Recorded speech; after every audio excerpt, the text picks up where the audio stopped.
Sábado de UFC y es momento de hacer predicciones, pero bueno, antes de entrar en materia, echémosle rápidamente un vistazo a cómo nos fue la semana anterior y para eso, bueno, ponemos acá, compartimos los resultados de la página de Tapology y podemos ver que, bueno, en el primer evento del año tuvimos 9 aciertos en 11 peleas y la semana pasada en UFC 325 tuvimos 10 de 13.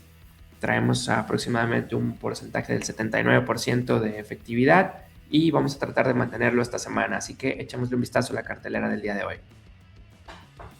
Empezamos con un combate en la división gallo femenil donde la brasileña Priscila Cachoeira enfrenta a la polaca Claudia Sigula. En este combate, pues bueno, la prospecto gallo de American Top Team, estoy hablando de la polaca, busca conseguir su segunda victoria consecutiva en UFC, luego de haberse llevado una paliza brutal en su debut a manos de Melissa Mullins. Ahora, en su último combate, la verdad es que la polaca se apoyó principalmente en su striking para ganar la pelea, pero también cabe señalar que mostró compostura cuando la acción llegó a la lona ante una rival de alto nivel. Ahora enfrente tendrá a una Priscila Cachoeira que en realidad no sabemos si todavía tiene algo en el tanque, ¿no? La brasileña ha estado en UFC desde 2018 y no ha tenido precisamente la mejor racha desde que le pusieron enfrente a Valentina Shevchenko en su debut. En aquella pelea, bueno, que se volvió polémica, ¿no? Por el desempeño de Mario Yamasaki y la cantidad de golpes que dejó que la brasileña se llevara, que fueron totalmente innecesarios. Su récord dentro de UFC es de 5-7 y se ha visto envuelta en polémica por temas de dopaje, por fallas ante la báscula y también por aquella pelea en la que le picó los ojos de manera grotesca a Gillian Robertson. Cachoeira se fue noqueada de manera brutal en su última aparición dentro de la jaula, luego de caer ante el poder de la panameña Jocelyn Edwards en lo que fue su primera derrota por la vía del knockout dentro de su carrera. Aunque sí tiene otras derrotas por finalización, pero bueno, estas habían sido por la vía de la sumisión. Ahora, no parece que eso vaya a ser un factor ante Sigula, que lleva años sin ganar por sumisión. Dicho eso, pues bueno, podríamos pensar que tal vez Cachoeira podría, en teoría, abrumar a Sigula con potencia bruta y agresividad. Sin embargo, la forma en que constantemente se lanza el intercambio a corta distancia sin ninguna consideración por la defensa, pinta mal cuando enfrente tienen una kickboxer técnica como lo es Claudia. Entonces, quizás Cachoeira tenga la pegada para llevarse el triunfo, pero no podemos ignorar que viene de uno de los knockouts más brutales en la historia reciente de las MMA femeniles hace menos de 6 meses. Sigula puede tener menos experiencia enfrentando al nivel más alto de competencia, pero es más joven, más larga y con considerable menos desgaste y menos daño a cuestas. Entonces, aunque no sorprendería que la más experimentada Cachoeira pudiera arrollarla y presionarla y llevarse la victoria, a mí me parece que la polaca Sigula es la opción más viable en este primer combate. Tiene, me parece, las habilidades suficientes para poderse llevar la victoria, así que vamos a ir con ella por la vía de la decisión. Posteriormente, en el segundo duelo de la cartelera, bueno, tendremos una pelea que será en peso pactado, donde Muin Gafurov vuelve al octágono a buscar su tercera victoria consecutiva, luego de más de un año fuera de acción, ¿no? En su pelea más reciente, pues dio la sorpresa venciendo a Rinya Nakamura en UFC 311. El peleador de X1 Championship perdió sus primeras dos peleas en UFC, pero ahora está 2-2 y llega, pues bueno, enrachado y buscando pues de cierta forma consolidarse.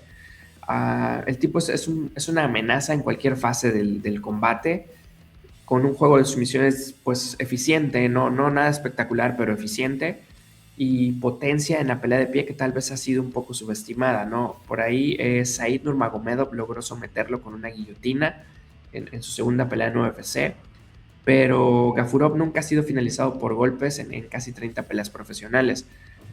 Ahora, del otro lado tenemos a un Jakub Biklash que buscará demostrar que la sorpresiva victoria que tuvo sobre Patchy Mix en su debut no fue producto de la casualidad. Estamos ante un peleador talentoso en los intercambios y transiciones que castiga el cuerpo con patadas para abrir la oportunidad para los derribos. El polaco de 29 años no ha perdido un solo combate desde 2020 y es una amenaza en las sumisiones, ¿no? Pues suele fluir sin esfuerzo a través de los scrambles. Tiene 10 victorias por sumisión, lo cual pues me parece que puede ser la llave para él para llevarse este combate. Sin embargo, sigue habiendo dudas sobre su cardio, ¿no? Sobre todo enfrentando al nivel que existe dentro de UFC. Pues no podemos ignorar que se le vio visiblemente cansado, por no decir fatigado o exhausto, en el último round de su combate ante Pachimix. Ahora, creo que por ahí Gafurov es el striker más potente de los dos, pero creo que Big Lash tiene la ligera ventaja en estatura y en el alcance. Entonces creo que por ahí ese puede ser un factor decisivo en la pelea de pie, dado lo cerrada que se perfila la pelea por este lado. Por otra parte, bueno, aunque Gafurov tiene pues un nivel funcional de lucha y un juego de sumisiones decente al que puede recurrir, no veo probable que pueda mantenerse a salvo durante 15 minutos dentro de la jaula con el polaco, a menos que llegara a la fatiga, ¿no? Pero me parece que aquí, bueno, yo en este caso me voy a ir con una victoria del polaco Jakub Biklash por la vía de... pensaba originalmente por sumisión, pero nos vamos a ir por una victoria para Jakub por la vía de la decisión. De ahí, pues bueno, tenemos un combate en peso pactado que originalmente debía disputarse en la división mosca femenil entre Wang Chun, la peleadora china, que es una striker agresiva, que bueno, casualmente tiene por ahí una victoria en kickboxing sobre el actual monarca de la división, Valentina Shevchenko. Chun regresa para su quinta pelea dentro de UFC desde que se unió a la empresa en 2024, ¿no? Entonces es una peleadora que se ha mantenido bastante activa y de las pocas mujeres que tiene poder legítimo para conseguir un knockout con un solo golpe. Del otro lado, pues estará la brasileña Eduarda Moura, que llegó a la empresa gracias a una victoria por sumisión en el Dana White Contender Series en el 2023. Y aunque venía siendo muy efectiva fuera de UFC con las finalizaciones, casi consiguiendo el 100% de sus victorias por esta vía, no lo ha logrado, no ha logrado asentarse de esta forma dentro de UFC, aunque tiene un presumible récord de 3-1 desde que llegó a la mejor promotora del mundo. Si echamos un vistazo por acá a las apuestas, pues bueno, confirmaremos que la peleadora china es la favorita, como dice aquí, moderadamente. Como decía, ¿no? Tiene ahí, puede presumir en su currículum algo que no muchas peleadoras pueden decir, que es tener una victoria sobre Valentina Shevchenko, aunque no haya sido en MMA. Pero si nos vamos al récord de ambas peleadoras, pues creo que están bastante parejas. Creo que no es descabellado sugerir incluso que el nivel de competencia que ha enfrentado la brasileña es superior. Eh, si le sumamos a eso que su única derrota dentro de UFC fue un tanto pues, polémica por la vía de la decisión dividida ante Denise Gómez, creo que estamos ante la posibilidad de que aquí pudiera haber sorpresa, ¿no? Sorpresa, reitero, guiándonos en las cuotas de las casas de apuestas. Eh, para esta pelea, además, el hecho de que sea un peso pactado implica que no hubo un desgaste físico mayor, por lo cual creo que no estará en desventaja. Ambas peleadoras tienen estadísticas similares en estatura y alcance. Creo que la brasileña tiene un juego de piso un poquito más peligroso que la peleadora china. Entonces, bueno, acá pues tengo mis dudas, ¿no? Como decía, en las apuestas o en el papel, y si mencionamos la pegada que tiene de Joker, la peleadora china, pues es capaz de llevarse la victoria en cualquier momento, pero creo que por ahí batalló con peleadoras como Bruna Brasil y Ariane Lipski, que me parece están una rayita abajo de lo que puede traer a la mesa Eduarda Moura.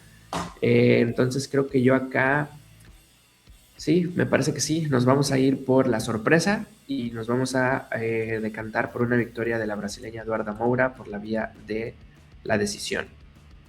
Posteriormente, y también en peso pactado, en este caso peso pactado en 141 libras, me parece, correcto, 141 libras. Tenemos a Javid Basharat, que en su momento fuera considerado un futuro contendiente en la división de peso gallo, pero bueno, que ahora se encuentra peleando para estabilizarse tras recientes tropiezos.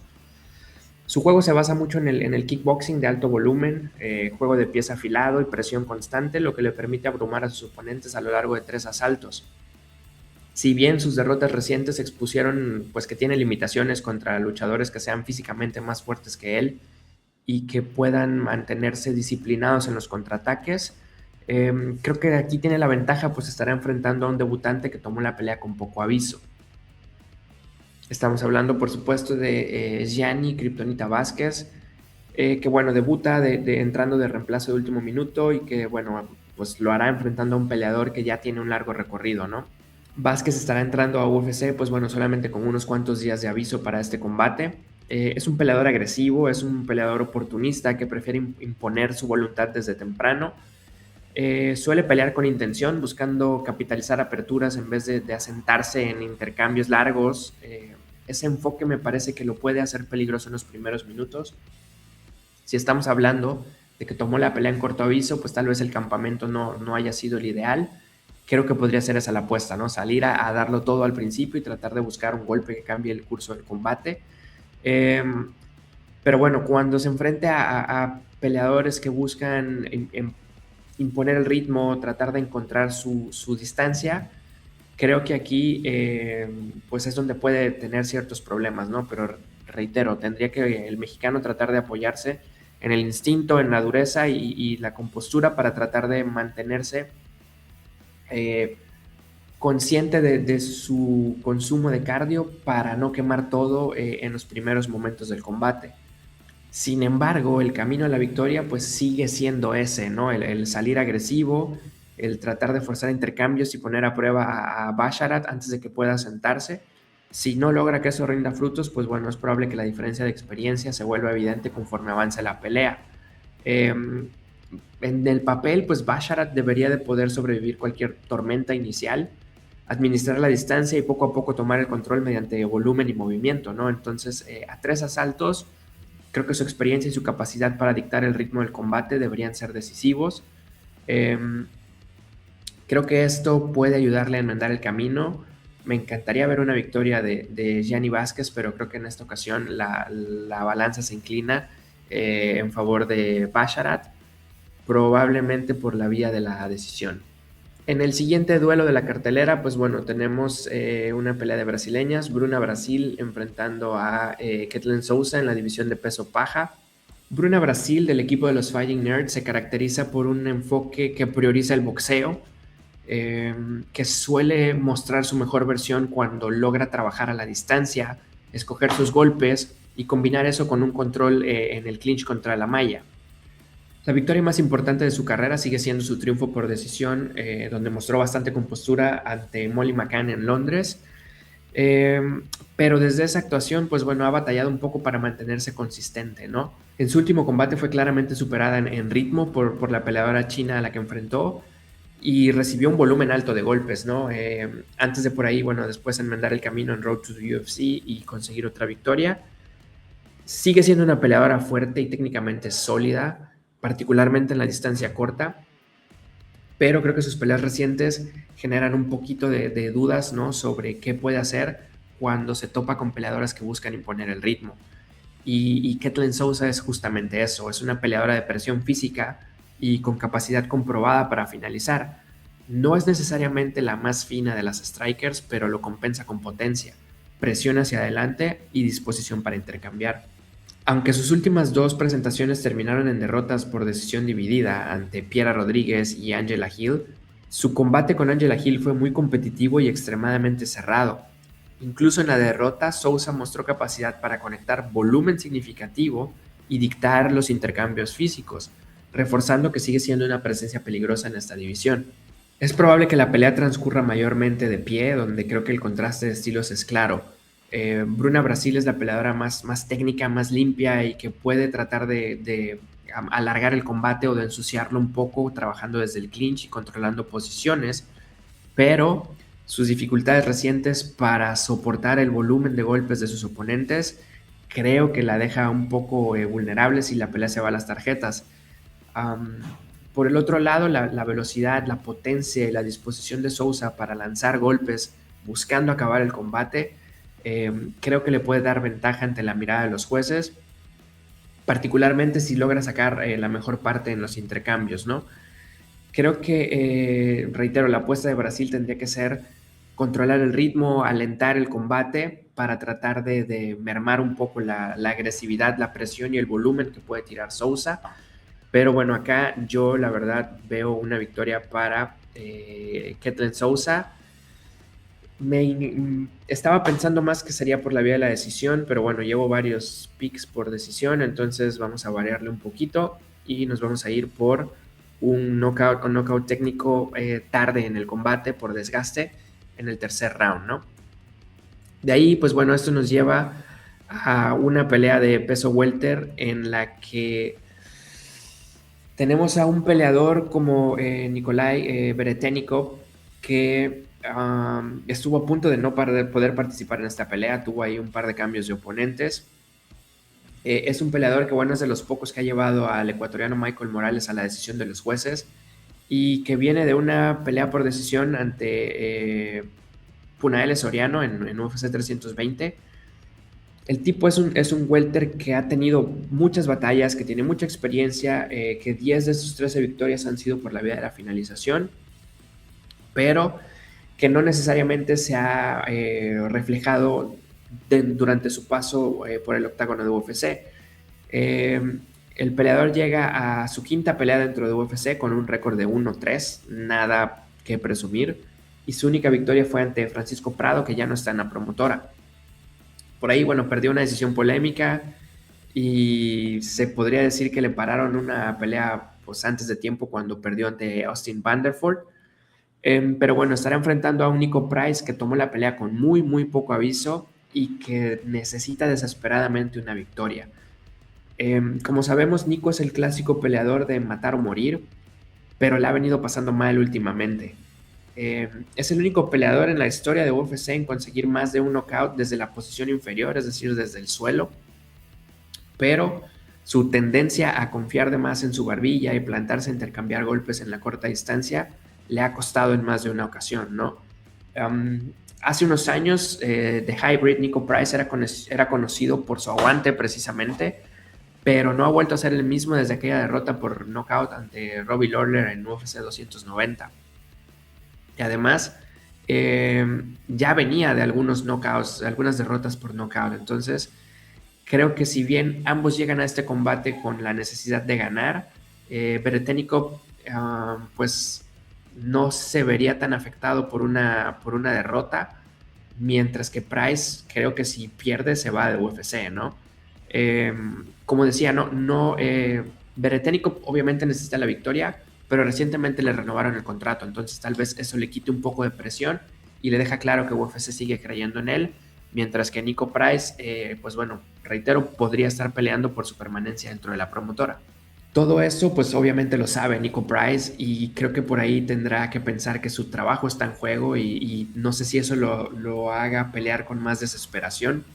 Sí, seguramente con un sentido de urgencia. No sé si ese sentido de urgencia le vaya a alcanzar para llevarse la victoria. Eh, a título personal me simpatiza mucho Nico Price, es un gran tipo. Su estilo siempre es interesante, siempre aporta espectáculo. Creo que por ahí UFC podría considerar eso y mantenerlo, incluso si llega una derrota. Pues la verdad aquí creo que el día de hoy va a sumar una derrota más. Yo me voy a ir por una victoria para Veretennikov eh, por la vía de la finalización, un knockout o un knockout técnico. No veo esta pelea yendo más allá del segundo round, por lo que mencioné del estilo agresivo de Nico Price, de buscar los intercambios y porque además si no hizo un campamento, pues tendrá que salir a buscar todo desde el principio, ¿no? Lo cual creo que el día de hoy va a terminar con él llevándose una derrota más por la vía de la finalización. De ahí, pues bueno, seguimos con otro combate también en peso welter con un tipo como Alex Morono que ha construido discretamente un currículum muy respetable dentro de UFC. El tipo tiene 10 años, si no es que un poquito más ya dentro de la promotora y siempre está en peleas que están llenas de acción y ha enfrentado a una amplia gama de oponentes, veteranos, prospectos en ascenso. Siempre es un tipo que, bueno, a pesar de que es cinturón negro de Jiu-Jitsu brasileño, en el fondo sigue siendo un striker, ¿no? Un boxeador de distancia corta. Se siente más cómodo en la distancia corta, en los intercambios a distancia corta, donde su timing un poco extraño y su potencia, que tal vez no se nota mucho, puede tomar por sorpresa a más de uno. En el suelo es un tipo que es genuinamente peligroso, sobre todo con la guillotina y si logra tomar la espalda también, pero su tendencia a buscar las sumisiones mientras defiende derribos a veces lo deja vulnerable a ser llevado al suelo y quedarse demasiado tiempo en la posición inferior. Creo que por ahí sus resultados más recientes tal vez nos hagan pensar que ya vio pasar su prime, pues ha batallado cuando ha tenido que pelear con tipos más jóvenes, más rápidos y más explosivos, pero eso no le quita que sea un tipo duro, un peleador durable y con experiencia, que lo hace una tarea complicada para cualquiera, ¿no? Ahora, enfrente estará, bueno, el ucraniano Danil Donchenko, que representa a la nueva generación. Un tipo que tiene 24 años, que destaca por sus herramientas físicas, su explosividad y su potencial en bruto, pero que todavía está relativamente verde, ¿no? Que parece tener el perfil de un futuro contendiente, pero pues todavía está en desarrollo. Donchenko es un tipo que tiene mucha potencia y que rinde mejor cuando puede avanzar con golpes precisos y presión física. Su striking es más efectivo cuando se compromete con combinaciones largas en vez de buscar bombazos aislados. Y aunque su juego de pies defensivo sigue en desarrollo, creo que sus instintos en la corta distancia son bastante impresionantes para su edad, la verdad. Es un tipo dotado atléticamente y fuerte además, que ha dependido un poco más de la explosividad que de una técnica refinada, pero hasta ahora le ha alcanzado con eso. En este pues duelo clásico, ¿no? Entre un veterano contra un joven en ascenso, creo que Morono trae a la jaula la astucia del veterano, la dureza y una enorme dosis de experiencia, pero sus dificultades históricas ante contragolpeadores rápidos y potentes creo que pesan mucho en este duelo. La velocidad, la fuerza y la explosividad de Donchenko encajan directamente con el tipo de perfil estilístico que le suele dar problemas a Morono. Entonces, reitero, el tipo es peligroso en los intercambios, en las transiciones, y puede capitalizar muy bien los errores que tal vez un chico joven como Donchenko pueda cometer. Eh, Creo que la presión, la fisicalidad, el abrumar un poco al oponente y el golpeo en combinación de Donchenko deberían permitirle dictar el ritmo de este combate. Si el ucraniano logra mantenerse disciplinado, evita los intercambios prolongados que terminen yendo al grappling, y obliga a Morono a entrar repetidamente en el intercambio exclusivamente de golpes de pie, creo que puede causar daño. Entonces, si logra tocar desde el inicio del combate a Morono, yo me voy a ir con una victoria por la vía de la finalización para Donchenko. Históricamente, cuando suelo ir en contra de Alex Morono, termina ganando. No es descabellado pensar que este pudiera ser el caso, pero bueno, vamos a ir una vez más en contra de Morono, pese al historial, y nos vamos con una victoria para el ucraniano Danil Donchenko por la vía del knockout técnico en el segundo round. De ahí, pues bueno, avanzamos a un duelo de peso semicompleto entre Dustin Jacoby y Julius Walker. Dustin es uno de los mejores strikers puros en esta división, con experiencia tanto en MMA como en kickboxing de alto nivel. Bueno, fue peleador de Glory también en su momento. Siempre ha sido conocido desde hace tiempo por su disciplinado estilo, su control de la distancia, un jab bastante preciso y patadas bajas que suelen hacer daño también. Que bueno, son herramientas que le podrían permitir controlar el ritmo del combate. Por ahí tuvo, bueno, un lapso entre el 2022 y 2024 en el que perdió 4 de sus 5 peleas, pero ha enderezado el rumbo con victorias consecutivas sobre Petrino y Bruno López, destacando que, bueno, muchas de sus derrotas terminaron llegando contra tipos que eventualmente llegaron a disputar el cinturón. Entonces, aunque su defensa de derribo nunca ha sido élite, pues es funcional y ha mostrado una buena capacidad para mantenerse activo desde la posición inferior y poder ponerse de pie nuevamente. Entonces, creo que por ahí eso le puede ayudar a dictar la distancia, a desgastar a su oponente con volumen y hacer que la presión que busquen imponerle a sus oponentes, pueda ser algo que él utilice a su favor. Ahora, si estará enfrentando a un Julius Walker que todavía está en una etapa pues en desarrollo o temprana de su carrera profesional, recordemos que es un tipo que debutó profesionalmente como peleador en el 2023, pues creo que por ahí Dustin puede sacar ventaja de esto, ¿no? Sin embargo, Julius Walker es como que la representación del semicompleto moderno, un tipo alto, con un cuerpo largo y una fuerza física impresionante, que suele pelear con agresividad e intención, que trata de imponer un ritmo sólido y que suele hacer su mejor trabajo cuando transiciona entre el striking, llevar la pelea al clinch y, por qué no, terminar incluso con un derribo. Como decía antes, ¿no? Su conjunto de habilidades todavía está en desarrollo y aunque ha mostrado instinto finalizador y durabilidad, sigue siendo relativamente verde en términos de juego de pies, defensa y selección de golpes. Tiene por ahí una derrota ante Alonso Menifield que probablemente le sirvió como una muy buena experiencia de aprendizaje, lo cual, bueno, se reflejó un poco en su posterior victoria ante Rafael Cerqueira. Creo que aquí en este combate, pues bueno, hay un salto considerable en cuanto al nivel de oposición técnica que estará enfrentando en el striking. Y creo que el duelo se definirá en gran medida por quién pueda controlar la distancia y mantener la compostura. Yo pensaría que el tamaño, la juventud y el atleticismo de Walker lo hacen peligroso, pero creo que depende en gran medida de poder conectar algo grande o forzar intercambios prolongados desde el clinch. Cuando te enfrentas a un striker tan pulido y mesurado como ha demostrado ser Dustin Jacoby, creo que podría reducirse el número de oportunidades que tendrá Walker de imponer condiciones.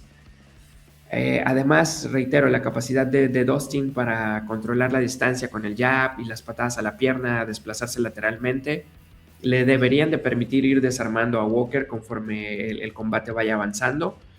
Creo que por ahí eso puede hacer que Walker vaya bajando en la intensidad y la experiencia y la selección de golpes de Dustin Jacoby probablemente sea lo que le dé la victoria, siempre y cuando el veterano evite meterse en intercambios innecesarios y se mantenga responsable en defensa.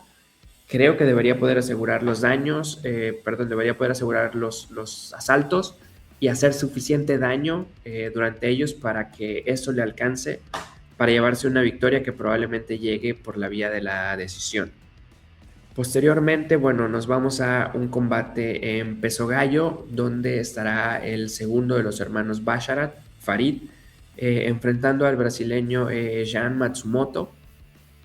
Creo que acá, bueno, el récord que tiene el brasileño, pues es digno de presumirse, un 17-1. Es uno de los peleadores jóvenes más agresivos de la división de peso gallo, que suele pelear con un ritmo alto usando ganchos para disfrazar patadas bajas que tira con bastante fuerza y cambios de nivel, ¿no? Para amenazar con el derribo. Esto generalmente hace que sus oponentes se vean incómodos o caigan en intercambios donde se tira mucho volumen y el brasileño suele sacar la mejor parte. Sin embargo, bueno, a pesar de su confianza y sus herramientas físicas, en sus últimos combates se ha visto que tal vez tenga problemas cuando enfrenta a grapplers o luchadores que lo superan en tamaño. Su victoria más reciente ante Miles Jones fue por decisión dividida, pero fue una pelea en la que cuando Jones buscó la lucha, impuso condiciones. Entonces creo que por ahí Matsumoto tiene que ser cuidadoso con eso. Si bien es un tipo durable y joven, las lagunas en su grappling defensivo y su control posicional podrían pasarle factura en esta ocasión. Enfrente, pues bueno, tendrá el invicto Farid Basharat, que llega a esta pelea con un impecable 14-0. El peleador británico de origen afgano de 28 años ha ido subiendo sin hacer mucho ruido, con 5 victorias y 0 derrotas dentro de UFC, sin tomar riesgos innecesarios, ¿no? Sin caer en el caos en sus combates. Basharat no es el striker más explosivo de la categoría, pero sí es uno de los peleadores más limpios y responsables en defensa. Su juego fluye sin problemas entre el kickboxing, el control en el clinch y la lucha, lo cual le permite dictar en dónde se desarrollan las peleas con base en lo que esté mostrando su oponente. Su última aparición en la jaula fue, bueno, una victoria por decisión unánime, clara y sin mayor problema sobre Chris Gutiérrez, en donde mostró que es capaz de neutralizar strikers largos mientras mantiene una presión ofensiva constante y que su lucha en particular funciona contra peleadores que son agresivos, que tienden a sobreextenderse cuando lanzan golpes. Acá creo que, bueno, tenemos el clásico duelo de presión contra control, ¿no? Matsumoto buscará acelerar el ritmo, forzar intercambios y crear caos con volumen de golpes. Basharat, sin embargo, creo que está bien equipado para absorber esa presión. Puede responder con el kickboxing más limpio, la lucha posicional más sólida y una conciencia defensiva superior. Considerando las dificultades de Matsumoto cuando los oponentes explotan sus fallas en defensa de derribos, y la probada capacidad de Basharat para enfrentar a peleadores agresivos durante 3 rounds, creo que la ventaja estilística se inclina hacia el peleador invicto, Basharat, a menos que Matsumoto muestre un salto significativo en su grappling defensivo. Creo que Basharat debería poder llevarse la mayoría de los intercambios y sacar provecho de su grappling y su lucha para controlar y dictar el ritmo del combate, por lo que yo creo que estaremos viendo una victoria para Farid Basharat por la vía de la decisión. Posteriormente, pues bueno, nos vamos de nuevo a la división de peso medio, donde tendremos a Michal Oleksiejczuk, que llega a este combate como uno de los strikers, creo yo, más subestimados de la división. El peleador polaco de 30 años, pues tiene ya un rato que se le conoce por su velocidad explosiva, su potente mano izquierda y su disposición a buscar finalizaciones en vez de conformarse con decisiones que sean como de bajo riesgo. Um, Creo que acá, bueno, Oleksiejczuk, que pelea en guardia zurda, generalmente hace que sus oponentes tengan problemas para contrarrestarlo en los intercambios abiertos. Aunque bueno, no podemos ignorar que su carrera ha estado también marcada por la inconsistencia, ¿no? Creo que si analizamos sus últimos combates y el hecho de que ahora está también con los Fighting Nerds, podríamos pensar que la racha de victorias de Oleksiejczuk, que incluye una finalización sobre Gerald Meerschaert, nos ha dejado claro que está mostrando más compostura dentro del octágono, que entiende mejor cuándo apretar y cuándo administrar el ritmo, porque bueno, la preocupación sigue siendo que es vulnerable a los derribos y que en el grappling tal vez no luce en su mejor forma, pero si logra mantener la pelea de pie, creo que hay pocos peleadores en la división de peso medio que sean tan rápidos o tan peligrosos como él. Enfrente tendrá un tipo como Marc-André Barriault, que llega a este enfrentamiento pues cargando cicatrices y experiencia de una larga carrera dentro de UFC. El peleador canadiense se ha hecho un nombre pues imponiendo presión, mostrando dureza y con esa disposición de convertir las peleas en guerras agotadoras, ¿no? Que duren los 15 minutos. Si bien también puede prosperar en el caos a corta distancia, donde sus codos, su trabajo en el clinch y su volumen incesante pueden abrumar a oponentes que no estén preparados para violencia sostenida, creo que también el desgaste, ¿no? La cantidad de peleas y minutos que ha tenido dentro de la jaula empiezan a ser un factor. Se ha ido derrotado por nocaut en 2 de sus últimas 4 peleas y su durabilidad, que antes era de sus mayores fortalezas, creo que está empezando a mostrar grietas. Entonces, tiene buenas victorias, incluyendo por ahí una sobre Bruno Silva. Sus actuaciones recientes tal vez nos indican que pues es un peleador que puede ser peligroso, pero ya no es tan durable o resistente como antes. Entonces creo que acá su mejor camino a la victoria sería tratar de abrumar a Oleksiejczuk desde el principio, forzar clinches y tratar de evitar que el striker polaco tenga espacio, ¿no? para construir combinaciones. En cuanto al enfrentamiento como tal, pues creo que es un choque entre velocidad y presión. Barriol intentará ir hacia el frente, absorber golpes y ensuciar un poco la pelea, mientras que Oleksiejczuk, en cambio, pues tiene la ventaja clara en la velocidad de manos y en la selección de golpes, particularmente en el primer round, donde su potencia es más peligrosa. Si hablábamos de que la durabilidad de Barriol tal vez ya no está ahí y que Oleksiejczuk viene en un buen momento con una buena racha, Creo que si el polaco logra establecer el trabajo al cuerpo y conecta contra golpes limpios cuando Barriol avance, debería tener más de una oportunidad para conseguir una finalización contundente antes de que la pelea se vuelva una de estas guerras de desgaste donde el canadiense suele sacar ventaja. Entonces, creo que aquí la mesa está puesta o los ingredientes se dan para una victoria de Oleg Seychuk por la vía de la finalización. Probablemente en el primer round, pero bueno, seamos un poco conservadores y digamos que se da en el segundo asalto. De ahí, pues bueno, llegamos al duelo de peso completo entre Jailton Almeida, que entra a esta cartelera con poco aviso para reemplazar al lesionado Ryan Spann. Jailton Almeida viene de una de esas peleas raras, ¿no? Es decir, bueno, consiguió la victoria, obtuvo 7 de 9 derribos en contra de Alexander Volkov, pero no logró avanzar posición ni generar daño de manera considerable, lo que significó que los jueces al final se inclinaron por Drago en UFC 321. Creo que en su mejor versión el brasileño puede ser una pesadilla para cualquiera, combinando derribos incesantes con un control asfixiante desde arriba. Y aunque su récord sigue siendo un impresionante 8-2 dentro de UFC, creo que por ahí tal vez mentalmente, no sé si se cicla, como se suele decir, o si no logra obtener la finalización, a veces no sabe qué hacer, ¿no? Con la posición de control o no se arriesga tanto. Y bueno, enfrente tendrá a Rizvan Kuniev, un peleador que, bueno, tuvo un paso por Eagle FC y PFL y que viene de perder, pues, de cierta manera controversialmente con Curtis Blades en lo que fue su debut dentro de UFC en junio del año pasado. Creo que ahí el aspecto a destacar es que Kuniev defendió 13 de 15 intentos de derribo y lastimó bastante a Blades, aunque terminó perdiendo por decisión dividida. Es un striker de manos pesadas con 9 finalizaciones en 13 victorias, eh, que me parece que tiene un mentón de granito y que no ha sido finalizado.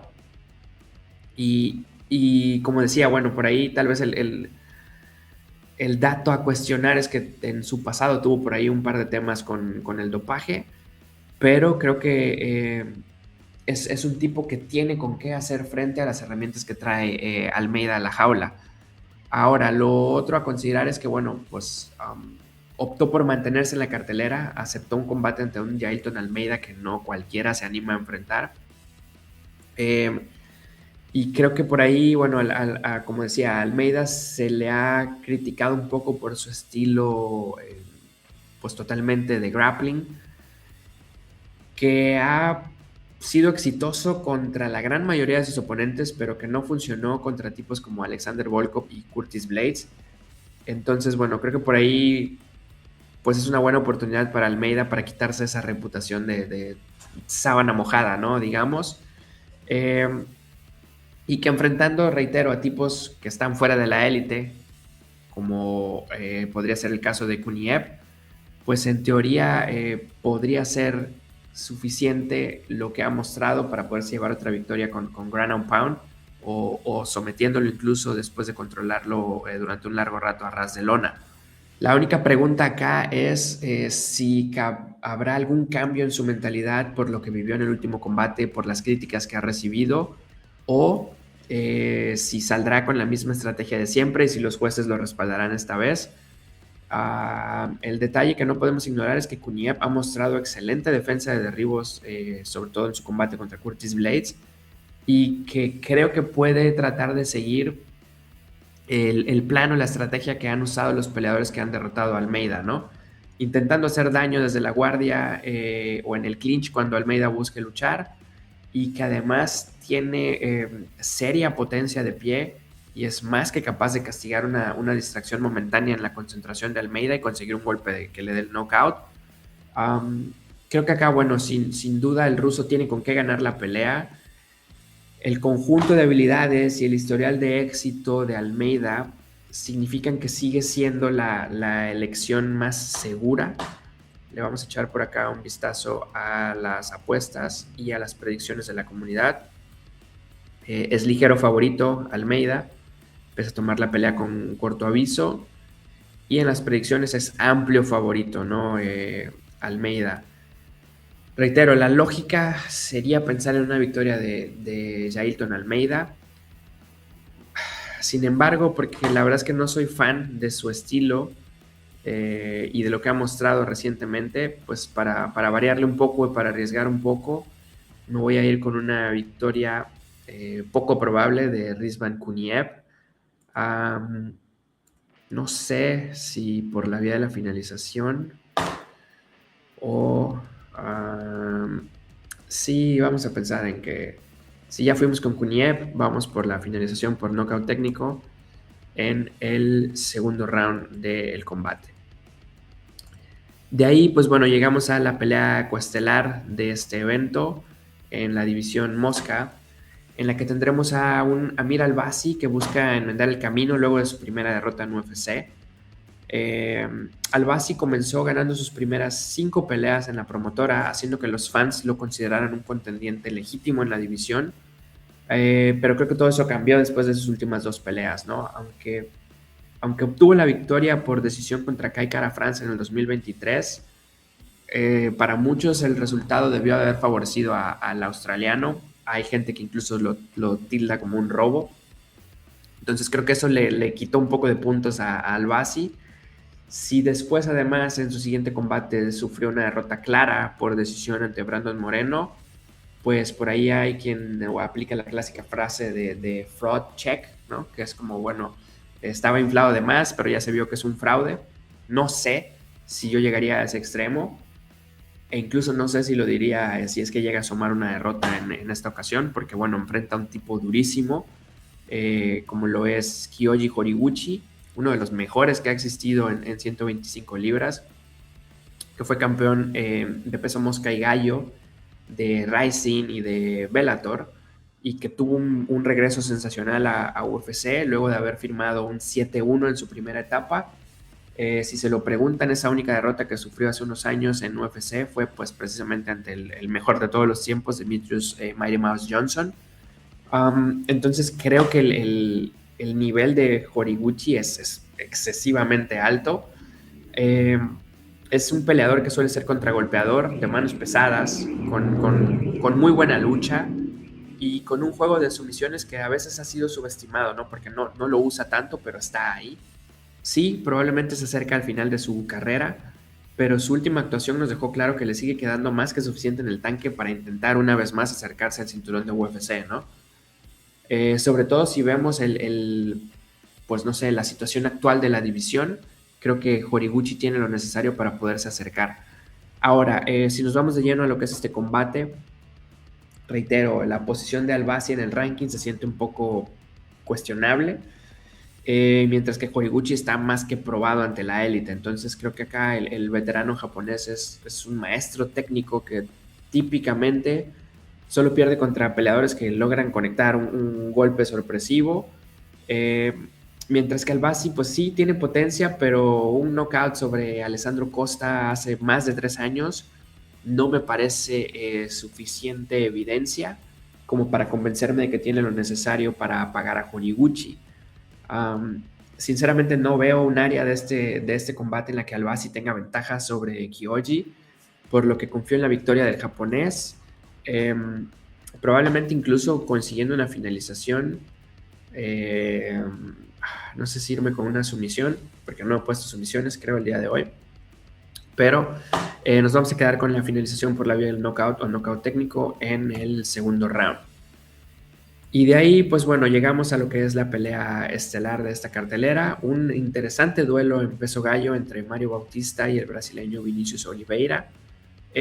Mario Bautista estará regresando tras su primera derrota en casi 5 años.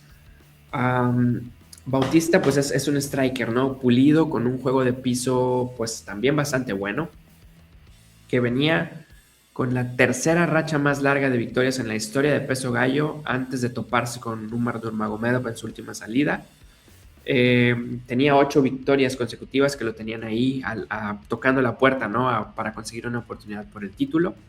Si bien se quedó corto, tuvo sus momentos en ese combate, por ahí tal vez casi incluso atrapando a Umar con un toe hold y derribándolo con una buena patada en el segundo round.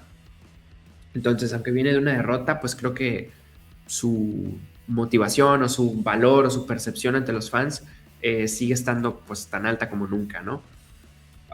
Del otro lado, pues bueno, tenemos a un Vinicius Oliveira que busca meterse en la contención legítima por el cinturón, eh, que ha sido espectacular, la verdad es que hay que decirlo, ha sido espectacular. El tipo obtuvo su contrato con una finalización brutal sobre Víctor Madrigal en el Contender Series y luego debutó con uno de los knockouts más espectaculares del 2024, apagando a su oponente Bernardo Sopaj con una rodilla voladora monstruosa, ¿no? En un debut que le valió bono tanto de desempeño de la noche como de pelea de la noche. Um, el brasileño es uno de esos tipos de matar o morir.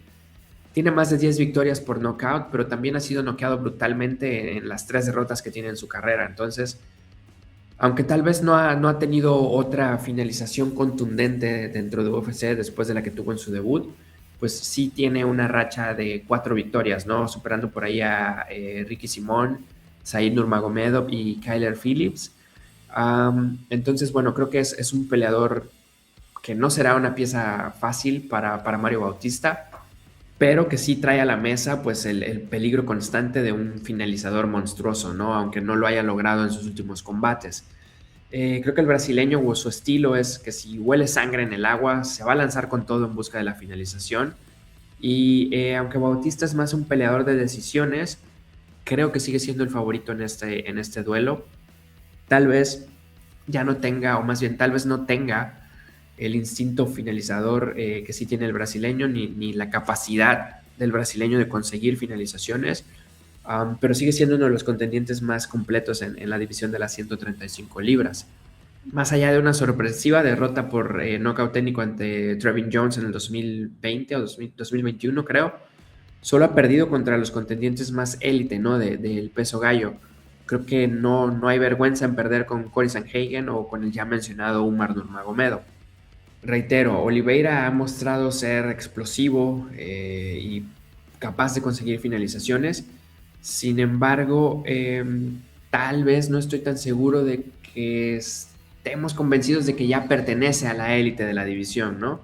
Está claro que es un tipo que merece estar dentro del top 10 con base en sus últimas actuaciones, pero que aún está por verse si posee todas las herramientas para superar a un competidor pues con la experiencia y el conjunto de habilidades completas que tiene Mario Bautista. Además, bueno, para ambos será la primera vez que estén en una pelea de pactada 5 rounds y creo que solo hay 2 caminos. Eh, Bautista mezcla mejor las artes marciales para llevarse la decisión unánime o es conectado por un golpazo asesino y brutal del brasileño. Entonces, eh, creo que Oliveira puede dar el golpe en la mesa ante Mario Bautista, pero ya me fui con la corazonada, ¿no? En una pelea, bueno, hace 2 peleas, en la de Jailton Almeida, que es favorito y voy en contra de él, favoreciendo a Kuniev. Acá, pues bueno, pese a que no descarto que el brasileño pudiera dar la sorpresa, vamos a confiar en que Mario Bautista tiene la experiencia y la sapiencia para poder controlar al brasileño en los momentos explosivos y llevarse una victoria por la vía de la decisión. Entonces, tal como lo hicimos en las 2 ocasiones anteriores, esta vez mucho más cerca ya de que empiece el evento. Se me sigue complicando el poder sentarme a grabar esto con tiempo.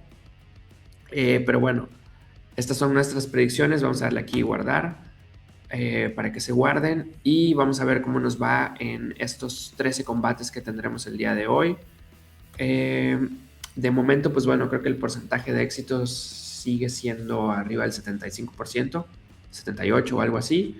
Esperemos poder mantenerlo en este evento y pues creo que aprovechando que la siguiente semana no hay peleas de UFC, creo que ahora sí puedo con tiempo grabar este video, este análisis, por si a alguien le sirviera de algo y si no, bueno, simplemente como ejercicio para que veamos pues cómo nos va con las predicciones. Entonces, Pues bueno, estamos ya casi a nada de que empiecen las peleas de este sábado. Así que, pues bueno, gracias por ver el video y nos vemos en la próxima.